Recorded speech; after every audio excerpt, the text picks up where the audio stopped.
Today we're here in Chattanooga, Tennessee, and we're gonna take the Chattanooga duck tour. Dawn, are you ready? Ready. Let's do it. Let's do this.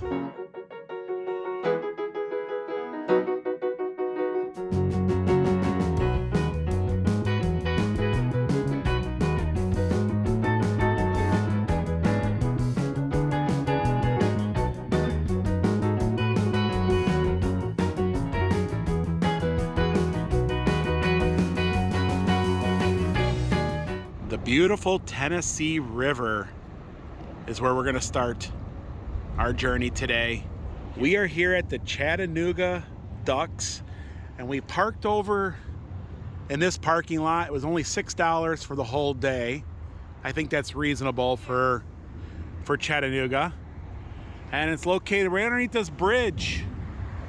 A little history about these ducks. They are World War II veterans. They were built so that they could send troops ashore. That's the reason why they're like part boat and part vehicle. Oh, wow. Yeah, and that's what they're...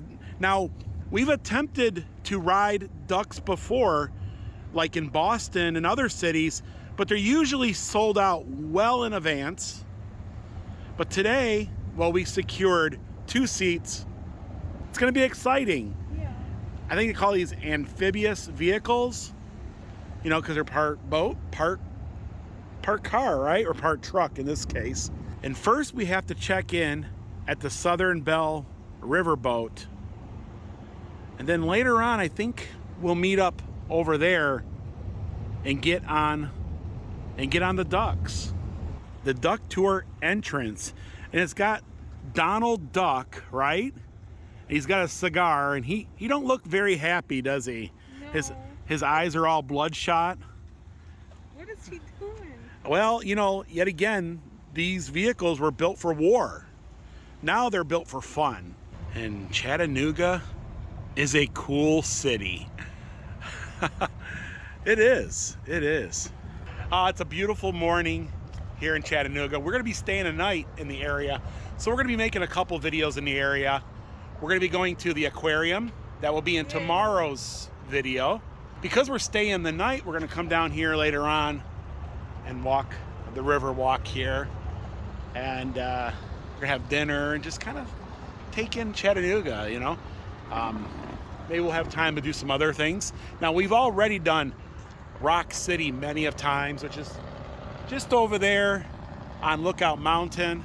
Highly recommend that. I don't know if we're going to get there this time, but we've been there like 3 or 4 times.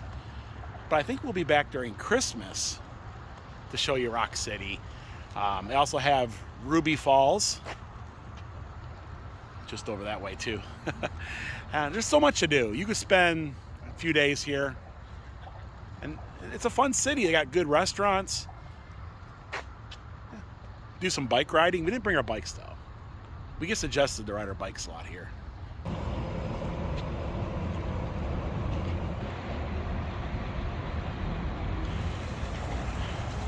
Ahoy there, sailor. We're going to be doing a little bit of sailing today, kind of, right? Oh, wow. Yes. Beautiful, isn't it? A little gift shop. So we got our tickets online. It was like $87.50 for both of us. And we checked in over here at the register. And she gave us these 2 chips.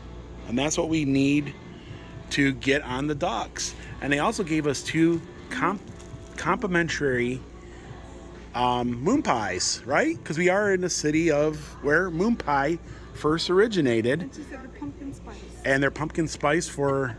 Yes, that's awesome. So, yeah, we got our tokens to get on board. One for you, one for me. And we got some moon pies to eat. A lot more from the south. Assorted southern goodies. And these are all the goodies you can get right here in Chattanooga. They got some honey roasted peanuts. They also have RC Cola. And the moon pies got their start right here in Chattanooga. And boy, they have a really cool assortment of merchandise here. It is a southern thing here. It's, of course, you got the little sock puppet. And we are on the riverboat. Pretty cool, huh? Yeah, it's a really cool gift store. Now, I noticed they have some Dolly stuff over here. You got Dolly for President, little Dolly like earrings, and he also got her Duncan Hines cake mix. Oh, wow, Dolly's got some caramel turtle brownies, right? Brownie mix. She got brownie mixes out now. Did you know that? Yeah. Oh, you did know that. Okay. And then buttermilk And the buttermilk biscuits. So Dolly's getting into her own line of things, isn't she? Just outside of Nashville, Tennessee is the Loveless Cafe. And we have a video in our library where we visited it. And they have some of the things that you can get there. Really cool restaurant. If you're outside of Nashville, I highly recommend going to the Loveless Cafe. They even got a little recipe book there, and just the food is amazing there. It really is. And Goo Goo Clusters is also from Tennessee, located in Nashville. So you can get a little bit of Tennessee right here in this gift shop. And there's a little captain and all of us. And they have plenty of hats here for the younger kids to enjoy. And they even have a little bit of the Southern Belle merchandise here. Some Christmas ornaments. Even though it's a little kid's book, it's very true. Lucky to live in Tennessee. I've never seen this before. And they even have some Southern Belle merchandise. Chattanooga is out of this world. They're beaming up a little Volkswagen Bug. They are. And they even have an ornament for the Chattanooga Ducks. Yeah, there's a duck driving. Mackinac Island Fudge Company, saltwater taffy in Chattanooga, Tennessee. All right. Fried chicken candy. I'm wondering how it would taste. They needed that at the World Chicken Festival, you know what I'm saying? Makes you wonder. Yeah.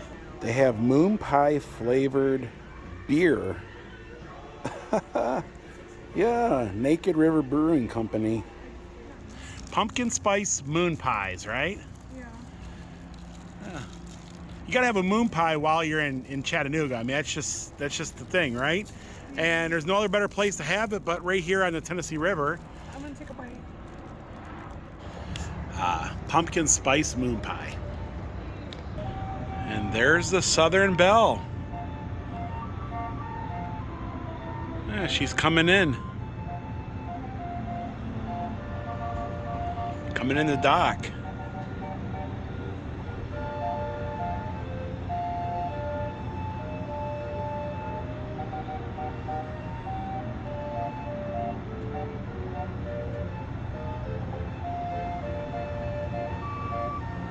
And there it is, the duck. Yeah, Chattanooga Ducks.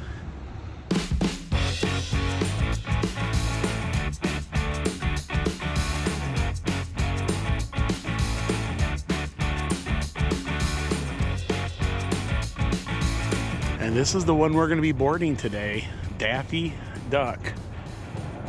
They have two ducks, and we're on Daffy Duck, and we got our token to get on board.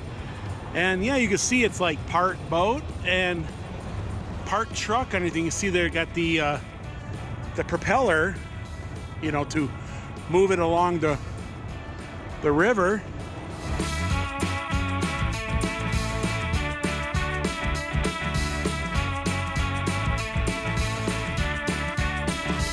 Yeah, so we're meeting right underneath the bridge here. This is where they park the ducks.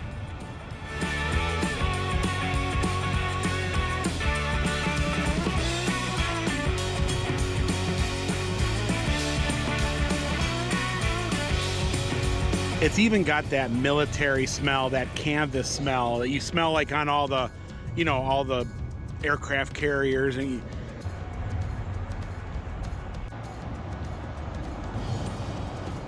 well, we're gonna board this ship or a truck. Yeah, there's a few steps you gotta take. I wouldn't say it's handicap accessible. Yeah, so we're the first ones to board. We'll take a little tour of what this looks like. Yeah, they got a lot of different levers and gears I'm guessing one for the, you know, the truck drivetrain, the other one for the boat drivetrain. It's definitely military for sure. And Captain Rob is going to be our duck captain today. The seats are wide enough for 2 people, kind of like old school bus seats. And they have plenty of life preservers. And we're in the back of a duck. Whack, whack, right? Everyone want to be a duck, right? The loading zone is underneath the bridge, so it's nicely shaded and it's really cool. So we were just in Boston recently, and there's like a month waiting list to get on the ducks there. We didn't know that. We figured we could do it like maybe 2 or 3 days in advance, and it's like a month waiting list, especially maybe during August. It's probably that long. Maybe not so much in the off season.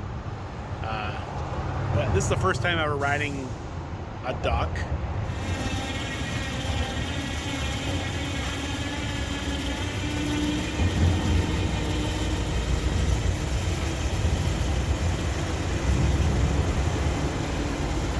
Yeah, so we pretty much have the whole duck to ourselves. We got this couple over here on the side of us are really cool. They're from Texas. We've been talking for a little bit, and here we go. We're gonna take this World War II veteran for a spin through Chattanooga. It's gonna be fun. Are you excited? Yeah. Yes. Yeah. Alrighty, can everyone hear me okay? Yep. We're good? Good. Alright, get so that gets too quiet. Let me know. I can readjust the volume for you. Now, who knows why they call this truck a duck? Any guess what they call it a duck? In the water. It floats. Amphibious. Yeah, but why do they call it a duck? Where does it go? On land and water. Land and water like a duck does, right? Yeah. Sounds pretty good, doesn't it? Yeah. You guys ever seen a duck fly? Oh boy. You guys want to see us fly? Yeah. Yeah. Get off the boat. If you see us flying, means I'm taking a turn of a bridge I should not be on. And those life jackets we were talking about earlier, we're not going to need it anymore because we need a parachute. So no, that's not why they call them a duck. But I'm asking you guys how to spell duck. How would most of you guys normally spell duck? D-U-C-K. Okay. You guys were in English class, you'd be correct. You work for the government or the military, you'd be wrong. The way the government or the military spelled duck was D-U-K-W. Reason, by the way, back when GM built these things for the military, they put letters in front of it that signify certain things. D stood for 1942. 1942 is the year these ducks were designed. Used for utility vehicle. Before this was a duck, it was an old utility truck, the old 2.5 or 2.5 ton truck that the military has thousands of. K stood for all-wheel drive. I take this gear right here, push all those forward. All 6 of my wheels will start to turn. The W stood for dual-wheel axle. There are 2 powered axles in the back of the truck, so D-U-K-W duck-wa, as everyone used to pronounce it. Eventually, everyone just started calling these things ducks. That's how they got the name. Now the question is, why did they make them? Have any of you guys ever heard of a boat called the Higgins boat? How many of you guys have seen the movie Saving Private Ryan?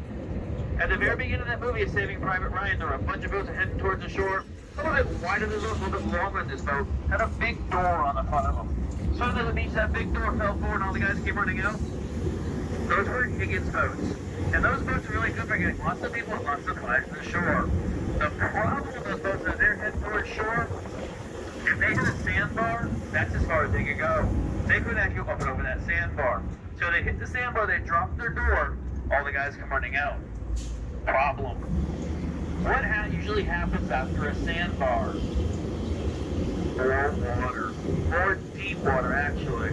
So if you're a soldier, you got 50 pounds of gear in the back, all of a sudden you put yourself back in 10, 15 feet of water, you got a problem. So basically the U.S. military needed something that could hit that sandbar, get up and over, get back to water, get up to the beach and load all their supplies and soldiers. But also the front lines and move several miles inland. They even get drove from the beach to get up on the main roads and maybe drive 2 or 3 miles to the front lines.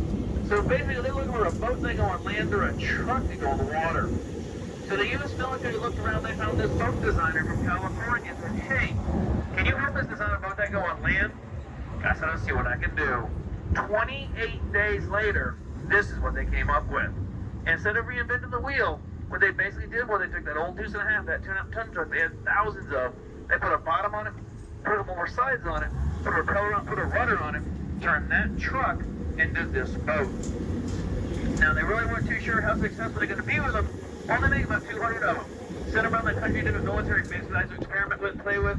See what they thought of, what they liked about them, what they didn't like about them. What they thought they could do to improve to make them any better.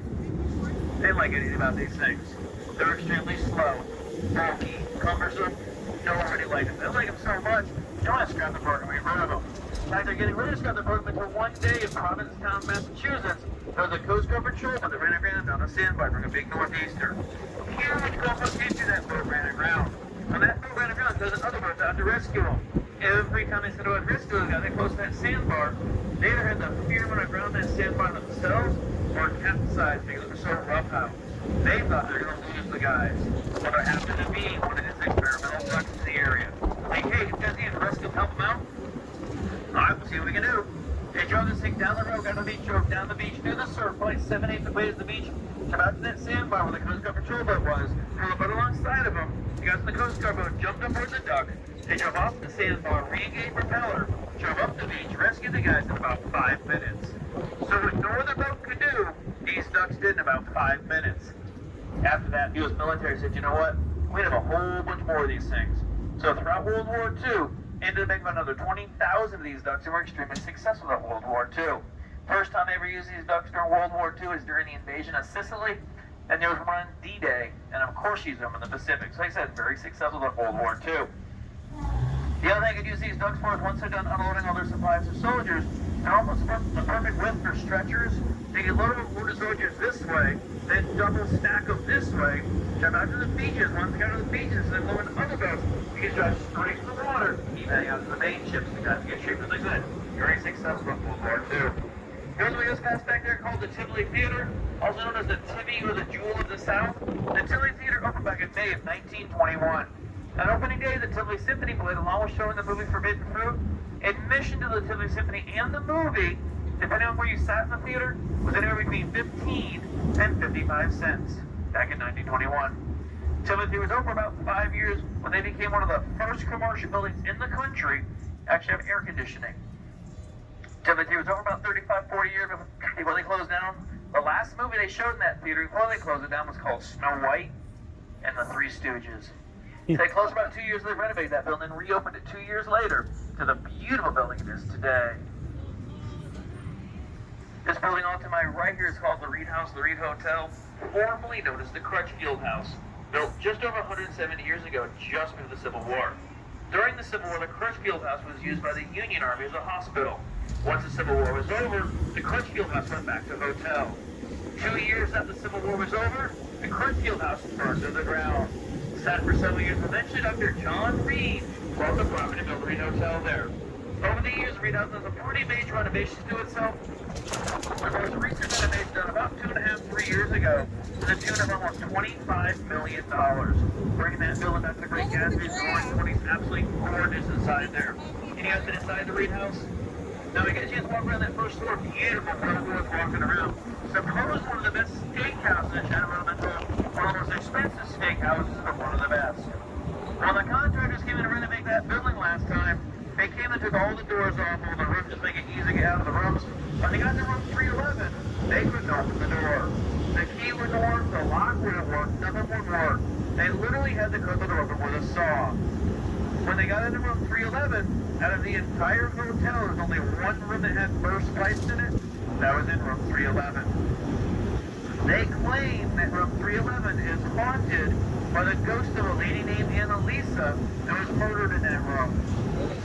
Now the engine they brought out that story is, they claim that she only messes with men. Because she was murdered by a man, she only haunts men. So men and women go in that room. The men are the ones that feel like someone's sitting on the bed, someone putting a hand on their shoulder.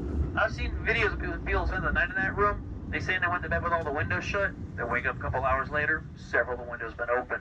Drawers been open and closed, lights been turned on or off. I don't know if that room is really haunted or not.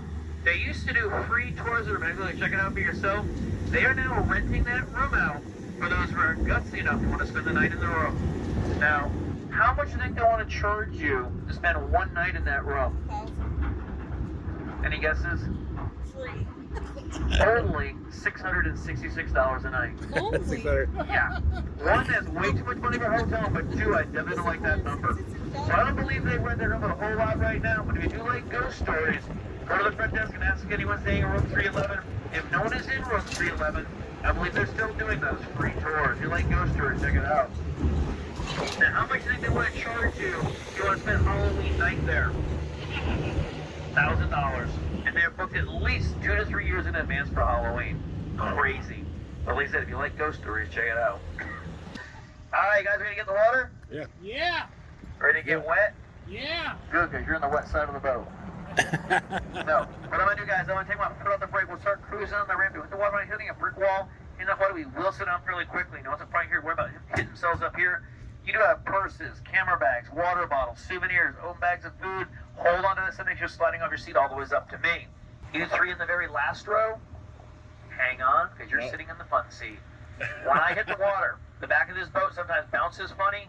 If you guys are not paying attention when I hit the water, I'm going to turn around and look back and see 1 or 2 of you guys sitting on the floor. You guys ready? Yep. Yeah. We're good. You guys want me to go fast or slow? Fast. Nobody says slow? Guess it. You did say slow. I said guess it. Gas it, so no slow. And we're going fast. I like this crew. Get All gas. right, Okay, here we hang go. on. Here we go. Here we go. Oh, wow. He's not joking. He's honking his horn. Whoa. And we... Guess it. That was good. Do we get wet? No, we're good. Yeah, I gotta stop hitting the brakes. Although maybe at the end of the trip we'll try it backwards. We're in You guys in the back, you might Yeah. get wet then. Well, you're in the water. He wasn't kidding when he guessed it. Now you can hear the... Wasn't that great? We all That was swear good. Yeah. Well, Chattanooga's kind of got a very interesting history in the sense of how it's grown up over the years. Because this river here, because of the railroad system here in Chattanooga, Chattanooga is very prone for industry. Because of the river and the railroad system that was here, they usually were the easiest supplies in Chattanooga. Once those supplies are made into products, usually those finished products out of Chattanooga. So Chattanooga very naturally grew up as a very industrialized city. Especially just through the Civil War, industry was really starting to take off here. The railroad system was really starting to come into its prime. Once the Civil War started, the Confederate Army kind of used Chattanooga as a main hub. Because that railroad system ran from the Atlanta area to the Kentucky, Alabama area, ran right through Chattanooga. Chattanooga kind of became that central part of their supply line. Very vital to the Confederate Army. One of the reasons why the Union Army said, if we want to win this war, we need to take over Chattanooga. Once the Union Army did take over Chattanooga, they ended up using Chattanooga as their launching point for the invasion of the South, their march towards Atlanta. Once the Civil War was over, a lot of those Union soldiers came back to Chattanooga for a couple of reasons. One, Chattanooga had always kind of been a very Union-friendly city. They figured they'd be welcome back here. But two, they saw the potential for growth. They saw industry was taken off here before the war, saw how easy it was to get supplies and products in and out of Chattanooga during the war. They figured they came back to Chattanooga, reinvested in this city, they'd be able to make a lot of money. And they were correct. Over the years, industry grew and grew and grew. And by the 1950s and 1960s, Chattanooga had become one of the top 10 most industrialized cities in the United States. It was booming here. Just in the downtown area, there were probably over 100 different factories working 24 hours a day, 7 days a week. It was great here. Businesses are making money, factories are making money, all the shops around town were making money. Unemployment, pretty much non-existent. Everybody had a job that wanted a job. So everything's going really good here in Chattanooga. Everything except for one thing. What is the byproduct of all these factories making their products? Pollution, waste, smog. The pollution and waste in the 1950s and 1960s here in Chattanooga was horrendous. On a normal day, those mountains behind us right there, you couldn't see those mountains. There was so much haze and smog in the air. 2 o'clock in the afternoon, I might actually drive around with my headlights on because it was so dark out. People would do their laundry in the morning, hang it out to dry. By the time it was done drying in the afternoon, half the time it was dirty when you started with it. It was terrible. People were dying of emphysema. It was nasty. Well, in 1969, you guys should all remember this name, famous CBS Evening News reporter by the name of Walter Cronkite. Walter Cronkite in 1969 came on the CBS Evening News called Chattanooga, the dirtiest city in America. Once Walter Cronkite called Chattanooga the dirtiest city in America, the U.S. government got involved. The U.S. government sent to go down to investigate what was going on. What they got now is all these factories working 24 hours a day, 7 days a week. They're like, there's your problem. Look at all this pollution. We need to do something about it. All you factories that are working 3 shifts a day, we need you to cut it back to 2 shifts a day. We need to reduce the production so we can reduce the pollution. So they did. They started getting these factories that are cutting back on their production. Well, that reduced the pollution about that much. Didn't do a whole lot for the pollution, but if you had a 3rd shift job, you're unemployed. All of a sudden, the unemployment rate started to go up here in Chattanooga. The production rate started to go down. The pollution still pretty much remained about the same. So the government stepped in again and started getting these factories coming back on more production. Now, what happens to a factory when it's not making a whole lot of products? Not making any money, shuts down, goes bankrupt, moves. What happens to all those people who used to work for those factories? Unemployed, they leave town. During the 1980s, Chattanooga became a ghost town. All the people in town, all the industry leaving town. Back there, the guy driving the other duck today, he grew up here in Chattanooga. He used to say during the 1980s, Riverfront Drive that we just drove down on, and you could fall asleep in the middle of that road on a Friday, Saturday night, not have to worry about getting run over. There was nobody here. So during the 1980s, the mayor and the city council were talking, what can we do to start bringing people back to Chattanooga? What can we do to revitalize our city? Hence Tennessee Aquarium. 1992, they opened up the world's largest freshwater aquarium. 2005, they opened up the saltwater aquarium.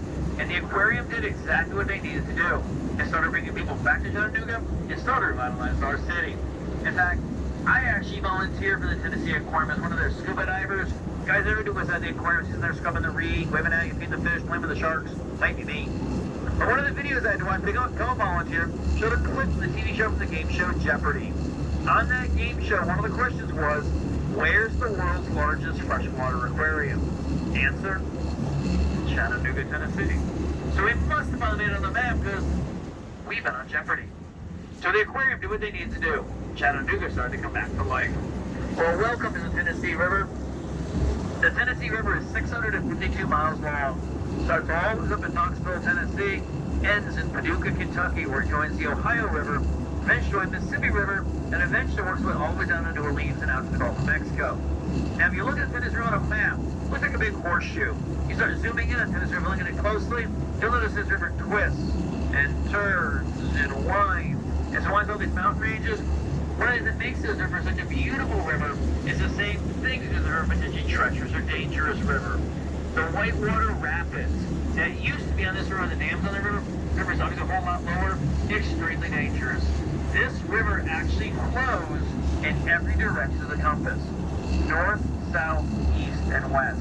This river actually flows north. Paducah, Kentucky is actually about 70 miles north of Knoxville, Tennessee, where the river starts. So this river flows north in every direction of the compass.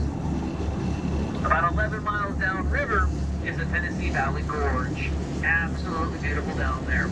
They call it the Grand Canyon of the East. The mountains get really high, the river gets really narrow. Beautiful down there. But when it would rain for days and days and days, and all that rain would hit the Smoky Mountains and Cumberland Plateau, start flowing into this river, when those millions of gallons of water would flow down to get to that narrow restriction of the gorge, could all the water go to the gorge at one time? No. Couldn't go to the gorge, where'd all the water go? It'd back up and overflow. Where would it back up to? Chattanooga. Chattanooga was known for flooding. In fact, the worst flood in Chattanooga's history was back in 1867, just over 150 years ago.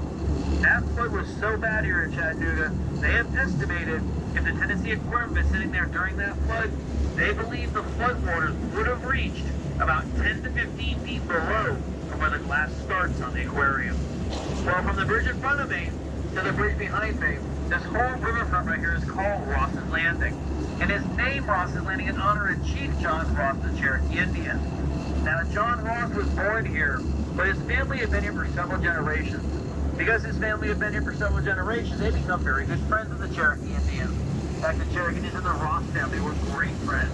They loved each other. They respected each other. They looked after each other.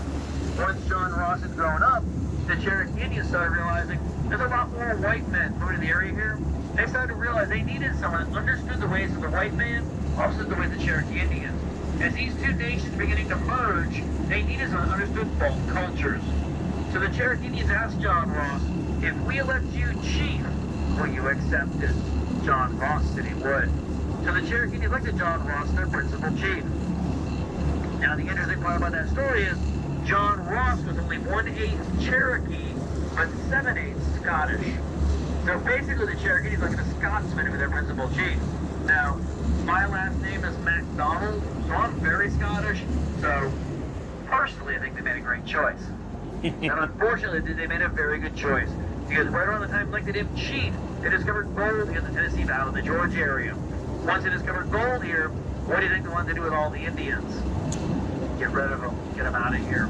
For about 20 years, John Ross went back and forth to Washington, D.C., fighting for the Cherokee Indians, saying, this is their land, you have no right to kick them out of here.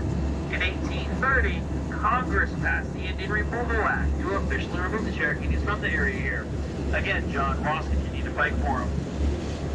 Eventually, a friend said, you know, you're not really getting anywhere with Congress. Why don't you take your case to the Supreme Court? So he did. He took his case to the Supreme Court and actually won. The United States Supreme Court said, this is Cherokee Nation land. You have no right to kick them out of here. They have no right to stay. Well, you'd have thought that was a good end of the story. Unfortunately, it's not. Unfortunately, the President of the United States then was Andrew Jackson. When Andrew Jackson was growing up, his town of village was attacked by Indians. Many of his family members and friends were killed by the Indians, so he got a bad taste from the Indians. Because he was the president, he really here at the Supreme Court said it was his job to enforce the laws of Congress. Congress had passed the Indian Removal Act, he was going to enforce that law. So in 1838, they forced to remove the Cherokee Indians all the way down to Oklahoma. Most of them marched on land, a lot of them put on barges and shipped out there. The real sad part of that story, during that over 1,200-mile forced removal of the Cherokee Indians, over 1/4 of the Indians passed away. Close to 4,000 Cherokee Indians passed away during that forced march. They call it the Trail Where We Cry, because they literally watched their family members dying along the way. We call it the Trail of Tears. And this right here is a memorial of the Cherokee Indians, the Trail of Tears, called The Passage. If you look at that brick wall, you notice there's 3 lines of writing. The very first line is actually written in Cherokee that spells out Ross's Landing. The Cherokee is the only Native American Indian that's actually had a written language. That's how you spell Ross's Landing in Cherokee. The line underneath it is how you pronounce Ross's Landing in Cherokee. Those 7 cannons right there, usually shooting that water. You guys in the back, you're lucky. I used to back the boat in there until to cool you all off. But poor you guys are not working today. But there are 7 cannons there, 7 lights above the cannons, 7 Indians on the wall, 7 stars on the wall. Right hand side, that one was down, the wall to the right there are 7 big medallions. 7 was a big number to the Cherokees for a couple reasons. One, they had 7 tribes or clans in Cherokee Nation, but 2, they always had to think about 7 generations in advance of the decision we make today. How is this going to affect us 7 generations from now? Not just my generation, my kids' generation, but up to 7 generations of our people. How are decisions going to affect us? Extremely smart on their part. Yeah, I got it. Oh, found the horn. I got the gas, you don't hit anything. Watch you're going. This whole after a left is called the Bluffview Art District. Notice that helicopter sculpture together, like a witch hunt, behind the windows, getting her way behind it. Something fun, you can't go out in there. I was going to that platform.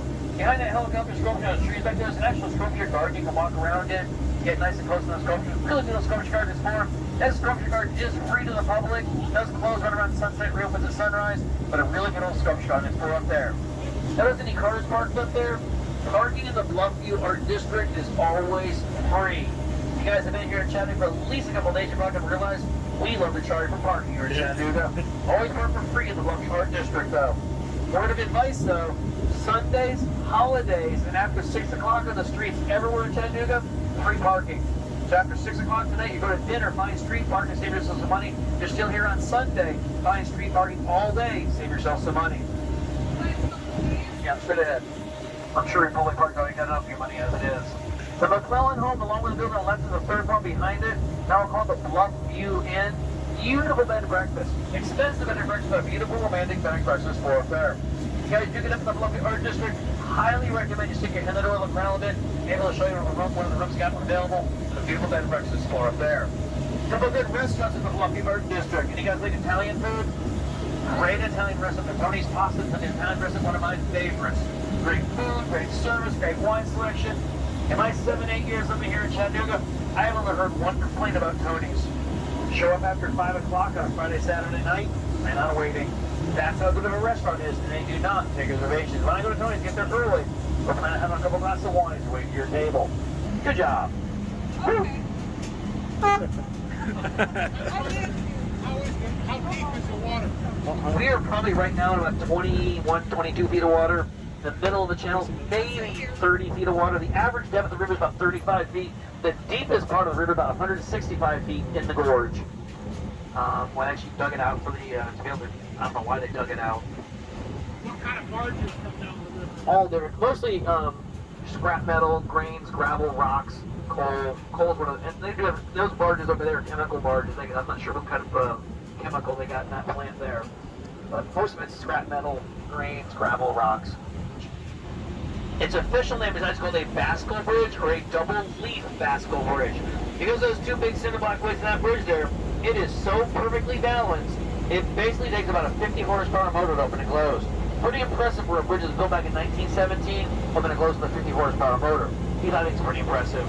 If you want to buy the rights to bottle Coke and throw your money away, fine, we'll sell you the rights to bottle Coke, just leave us alone. So they sold them the unlimited, exclusive rights to bottle Coke to about 80% of the country for how much? Right. Any guesses? $1. $1. $1 for the unlimited exclusive rights to bottle Coke. Within 10 years, over 400 bottling plants around the country. Within 25 years, over 1,000 bottling plants around the country, making millions. And the great thing about Coca-Cola bottling, they kept a lot of money here in Chattanooga, kind of reinvested in the city, kind of made Chattanooga the way it is today.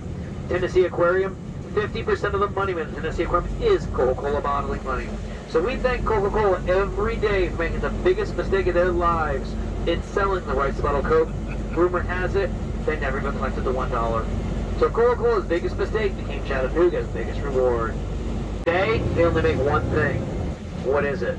Moon pies. Moon pie. Famous moon pie factory right across the river there.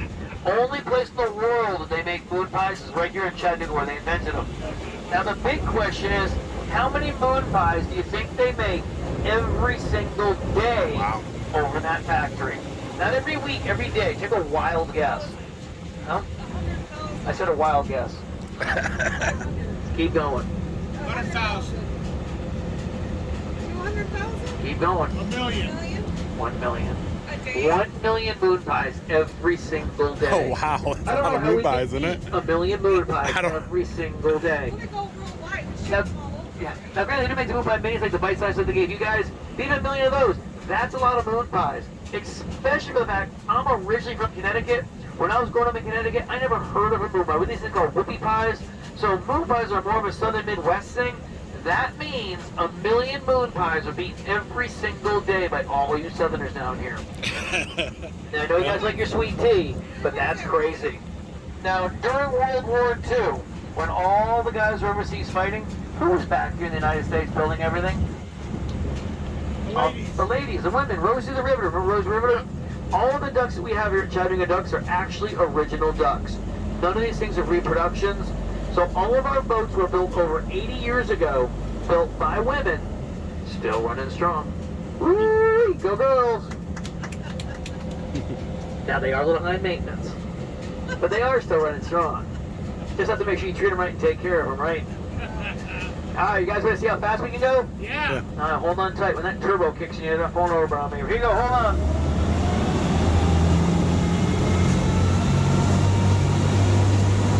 Alright, guys, start rolling. I need some turbo. That's it, folks. That's as fast as we can go. On D-Day, when they launched these boats offshore, they launched about 11 to 13 miles offshore. So for 11 to 13 miles with bombs being dropped around, people shooting they close to land, the guys sitting here driving this thing used to say, I feel like a sitting duck. Ever heard the phrase of sitting duck? Duck, yeah. World War II, these guys driving this thing. On land, they get about 50 miles an hour, but in the water, about 5 or 6 miles an hour. That was it. Crazy. I cannot imagine driving one of these things. That's as fast as go. People shooting at me, dropping bombs on me. Alright, let me go. Slip us into neutral. Put my wheels back in gear. So now my wheels are turning in, my propellers turning in, turn my pumps on to the throttle boat. Alright, ladies, remember, over 80 years ago, your ancestor helped build this thing, right?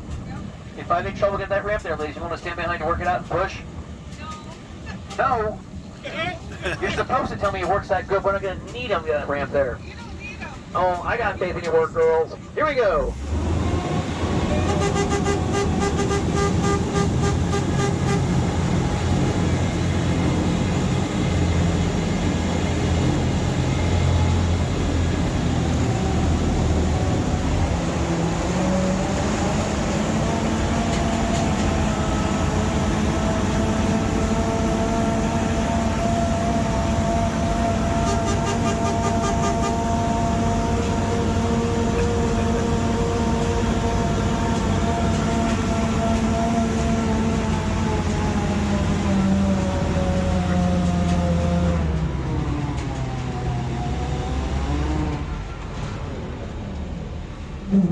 Way to go, girls. Woo! We had no doubt, did we? No. Before we had disc brakes, we had drum brakes. When drum brakes got wet, it didn't work that well. He actually lost his brakes and went down backwards. He said when he hit the water, he had about a 2 or 3 foot wave over the back of the boat. He said it had water all the way up to here. So yeah, I don't think we're trying doing that fast, at least not intentionally. But if I had trouble going up that ramp back there, my tires were staying in the bottom of the gravel at the beach. These ducks used to have a system where they could actually deflate their tires, get a little bit flatter so they could grip better. Once they got back to solid land, actually reinflate those tires, all from the safety and convenience out of my truck here.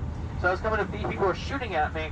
I didn't worry about getting out of my truck to deflate my tires. I could deflate my tires inside of my truck, get off that beach, then reinflate those tires, all from the safety and convenience inside of my truck here. So neat little invention I had back then.